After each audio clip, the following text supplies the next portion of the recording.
भारत की GDP Japan को पीछे छोड़ते हुए दुनिया का चौथा जीडीपी मामले में दुनिया का चौथा देश बन चुका है। बता दूं कि भारत की जीडीपी जापान को भी पीछे छोड़ दिया। जर्मनी को पछाड़ने में भारत को कितना साल और लगा? बता दूं कि भारत 2025 के अंत में आते आते 15% रिटर्न्स के साथ ग्रो करे। बता दूं भारत के अंत तक भारत ने जापान को जीडीपी के मामले में पीछे छोड़ दिया और दुनिया का चौथा वह देश बन गया जो जीडीपी के मामले में वह चौथे नंबर पर हासिल। बता दूं कि पहले नंबर पर अमेरिका बना हुआ है और वही दूसरे नंबर पर जीडीपी के मामले में पड़ोसी देश चीन है, जो वही तीसरे नंबर पर जर्मनी है।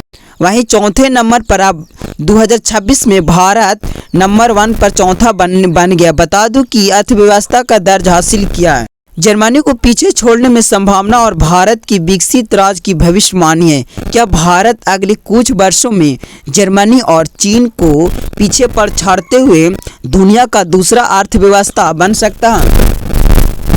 बता दूं 2025 का साल खत्म हो चुका है। पिछले साल भारत के लिए एक बड़ा मील का पत्थर साबित हुआ है। 2025 के अंत से भारत पहले जापान को पीछे छोड़ते हुए दुनिया का चौथी सबसे बड़ी अर्थव्यवस्था दर्ज प्राप्त किया है। भारत की नाममात्र सकल घरेलू उत्पादन की जीडीपी अब 4.18 ट्रिलियन डॉलर तक पहुंच चुकी है। इस सूची में भारत से आगे केवल अमेरिका, चीन और जर्मनी है। अब सवाल यह है कि जर्मनी को पीछे छोड़कर तीसरी स्थान हासिल करने में कितना समय भारत को लगेगा। आइए हम समझते हैं क्या जीडीपी भारत में जापान को कैसे पीछे छोड़ेगा। जर्मनी से आगे निकलकर राह कैसी बनाएगी भारत। बता दूं जीडीपी क्या होती है और यह रैंकिंग कैसे तय होती है। बता दूं जीडीपी यानी ग्रॉस डोमेस्टिक प्रोडक्ट, यह एक देश का एक साल में बने सभी सामान और सेवाओं की कुल कीमत होती है। इसे दो तरीकों से देखते हैं। रीजनल जीडीपी महंगाई को हटाकर भारत की जीडीपी तेजी से बढ़ रही है क्योंकि हमारी आबादी ज़्यादा है और युवा लोग ज़्यादा काम कर रहे हैं। घरेलू खपत, लोग खर्च और मजदूर भी कम है। बता दूं कि सरकार इंफ्रास्ट्रक्चर और मैन्युफैक्चरिंग और डिजिटल इकोनॉमी पर जोर दे रही है। जापान को कैसे पीछे छोड़ा। जापान लंबे समय से दुनिया का तीसरी और चौथी बड़ी अर्थव्यवस्था था, लेकिन पिछले कुछ सालों में उसकी बढ़ोतरी बहुत धीमी हो गई है। सिर्फ 1.1% 2% की सालाना बढ़ रहा है। बता दूं कि बुजुर्ग लोग और आबादी से ज़्यादा युवक कम, लेकिन उसके पास महंगाई कम है, लेकिन अर्थव्यवस्था रुकी हुई है। भारत की ग्रोथ रेट 6.8% रही है। वहीं 2025 में भारत का नॉमिनल जीडीपी 4.18 ट्रिलियन डॉलर पहुंच गई है, जबकि जापान की करीब 4.1 ट्रिलियन आसपास रुकी है।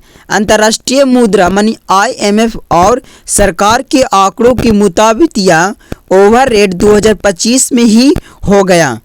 कुछ पुराने अनुमान 2026 कहते थे, लेकिन ज़्यादा डेटा से साफ किया भारत और चौथा नंबर पर पहुंच गया।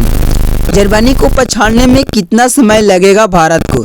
बता दूं सरकारी report 2025 A defining year for India growth में कहा गया है कि मौजूदा गति बनी रही तो भारत अगले 2.5 सालों में 3 साल में जर्मनी को पछाड़कर दुनिया का तीसरा सबसे बड़ी अर्थव्यवस्था भी बन सकता है। हालांकि इसकी आधिकारिक पुष्टि 2026 में तब होगा जबकि अंतिम वर्ष जीडीपी आंकड़े जारी होंगे। बता दूं कि अंतर्राष्ट्रीय मुद्रा कोष यानी IMF के अनुसार 2026 में भारत का अर्थव्यवस्था 4.51 ट्रिलियन डॉलर तक पहुंच सकती है, जबकि जापान की जीडीपी 4.46 ट्रिलियन डॉलर तक रहने का अनुमान है। वर्तमान में जर्मनी की जीडीपी करीब 4.75 ट्रिलियन डॉलर के आसपास है। वहीं 2025 के अंत में भारत अभी 4.18 ट्रिलियन पर है, यानी करीब 0.5 ट्रिलियन का फर्क है। लेकिन अच्छी खबर यह है कि दोनों देशों की ग्रोथ रेट में बहुत अंतर है। वहीं भारत की ग्रोथ रेट 6.75 ये 5.3 से बढ़ रही है। वहीं 2025-26 नॉमिनल ग्रोथ महंगाई मिलाकर 9.11% की आसपास, मतलब हर साल जीडीपी में से 400 से 500 बिलियन डॉलर का इजाफा होगा। वहीं जर्मनी का रियल ग्रोथ रेट सिर्फ 5%। वहीं 2025 में कुछ जगहों पर जीरो यानी ग्रोथ निगेटिव भी अनुमानित है। वहीं नॉमिनल ग्रोथ रेट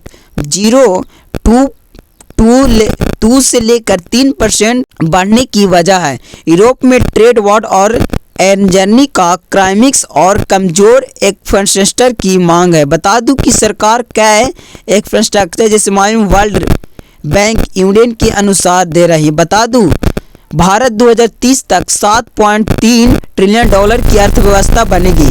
इस दौरान भारत जर्मनी को पीछे छोड़ देगा और अगले 2 से 3 साल में यानी 2 से 3 सालों में 2028 या 29 तक कुछ अनुमान लगाया जाए तो इसमें से भी पहले ही बात कही गई है, यानी 2027 से लेकर 2028 तक मौजूदा ट्रेंड रहेगा। बता दूं 2028 और 2030 में सुरक्षित साल लग रहा है। अगर भारत की ग्रोथ रेट 7 से लेकर 7% बनी रही तो रुपया ज़्यादा नहीं गिरेगा और जल्दी भी हो सकता है। बता दूं भारत में दुनिया का तीसरा सबसे अर्थव्यवस्था बनने की राह पर है। सरकार का कहना है कि यही उपलब्धि ऐसे समय आई तो जब वैश्विक व्यापार माहौल अनिश्चित बना हुआ है। अगस्त 2025 में अमेरिका ने रूसी तेल खरीद को लेकर भारत के बड़ी ट्रैफिक लगाया था। इसके बावजूद सरकार ने कहा कि भारत निरंतर आखिर वृद्धि विश्वास की चुनौतियों के बीच उसकी आर्थिक मजबूती की चलिफान दर्शाता है। गौरतलब ही है कि भारत 2022 की दुनिया का 5वां सबसे अर्थव्यवस्था बना था जब उसका अपना पूर्व औपनिवेशिक शासक थी। बता दो जनसंख्या में नंबर 1, लेकिन प्रति व्यक्ति आय में अभी भी चुनौती है। जनसंख्या में लिहाज से भारत 2023 में चीन को पछाड़कर दुनिया का सबसे अधिक आबादी वाला देश बन चुका था, लेकिन प्रति व्यक्ति आय में अभी भी एक बड़ी चुनौती है। विश्व बैंक के अनुसार 2024 में भारत की जीडीपी प्रति व्यक्ति आय $2,694 रही है, जो जापान की तुलना में करीब 12 गुना, जर्मनी से लगभग 20 गुना कम है। सरकारी आंकड़ों के मुताबिक भारत की 1.4 अरब आबादी से 25% से अधिक युवा वहीं 10 से 26 वर्ष की आयु वर्ग में है। ऐसे देश को सामने सबसे बड़ी चुनौती है कि लाखों युवा के लिए अच्छी स्थानीय नौकरी पैदा करना। रुपये पर दावा, व्यापार की समझौता की चिंता। भारत की आर्थिक प्रगति के साथ कुछ चुनौतियों के सामना करना पड़े। दिसंबर में शुरुआत में रुपया डॉलर के मुकाबले रिकॉर्ड नीचे के स्तर पहुंच गया था। 2025 में अब तक रुपये में करीब 5% की गिरावट दर्ज की गई है। इससे पिछले अमेरिकी की साल व्यापार की समझौता को लेकर अनिश्चित और लगाए गए ट्रैफिक के असर माना जा रहा है।